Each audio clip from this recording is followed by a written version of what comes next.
Presenting the award is PNPC President and overall Chairman of the 39th Star Awards for Movies, Rodel Fernando, Miss Baby Go, and Mayor Marcos Mamay of Nulungan, Lanao del Norte.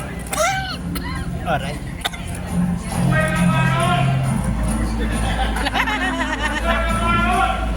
Sino yun? Suliman. Suliman talaga. Thank you very much. Hindi na ako speechless kasi mukha po ako ng speech. Kasi long overdue na yun. 2022 namin, actually 2021 namin ginawa yung Dollhouse.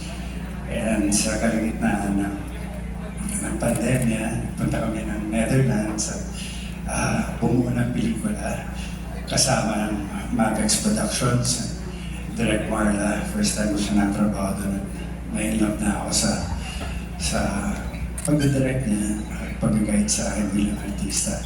Althea Rueda is such an amazing, great talent. My baby girl, I love you forever. You'll be my baby girl for the rest of my life. Well, ito na yun. Thank you. Maraming salamat kay God, no?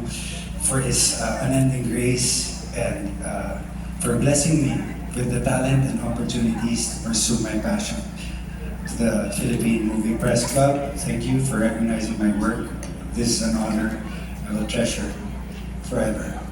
To my family, especially my wife, Jamie, my rock and my guiding light.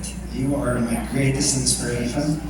Thank you for standing by me through every high and low.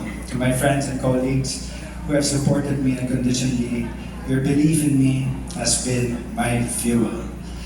Sa director ko, mention kita, Direk Marla, sa mga co-actors ko, si Fee, everyone, Althea. Naging pamilya ko kayo sa proyektong to. Hindi ko magagawa ito na mag-isa. Ang award na to ay para sa atin lahat, lalo na sa inyo, Direk. Sa lahat sa amin, kinadirect ko, Ma'am Onay, people behind the scenes, lahat ng teamwork natin. I owe it all to you guys. So maraming salamat sa inyong husay at dedikasyon. Sa mga taga-suporta, kayo ang dahilan kung bakit tuloy-tuloy pa rin ako. Salamat sa walang sawang suporta. Sa pagmamahal at sa pag-intindi sa lahat ng pinagdaanan ko. Thank you, Lord, nandito pa rin ako at sobrang mahal na mahal ko talaga itong industriya natin, itong pag-arte. At lalo na ngayon na nag-i-improve na rin, I'm maturing to be, like God is preparing me, has been preparing me to be the best version of myself.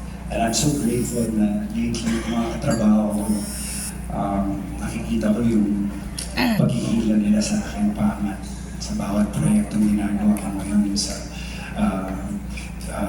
Star Creatives, sa kapamilya. Maraming salamat sa inyo. Nawala tuloy. Wala, tumigil yung sumigaw. Maraming salamat. So, this award is more than a trophy. It's a reminder that redemption, perseverance, and authenticity can create art that resonates. I dedicate this to everyone chasing their dreams and to anyone who believes in second chances. I'm so grateful sa press. You've been so kind to me. Bata pa lang ako. Yeah! Woo! Yeah. Ando na kayo. Nagsimula pa lang ako kayo. Probably 12, 13, Mamaleo, Sumalangit. Panulong mo, I love you so much. I miss you. Shabel, everyone na nakasubaybay sa aking buhay. Pumapasyal pa nga kayo sa bahay ko na. Di ba natatandaan nyo, 1997, luma ako ng tao.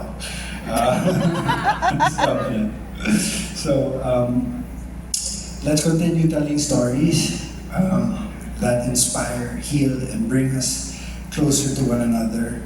Muli, maraming salamat sa PNPC and great man, Albert. Gusto ko lang idagdag na sa mga blessings na dumarating, mas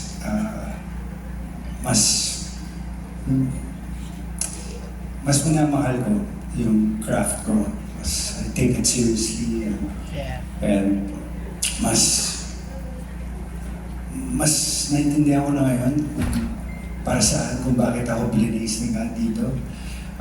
Isipin nyo, noon, bulakbol, mga bababae at kung ano-ano mga bisyo. Pero ngayon, lahat ng iniipon ko at nakuha ko sa trabaho ko ay ayun, nabubuhay ko na yung Pamilya. mga anak ko. Kaya sobrang laking pasasalamat ko talaga sa Diyos.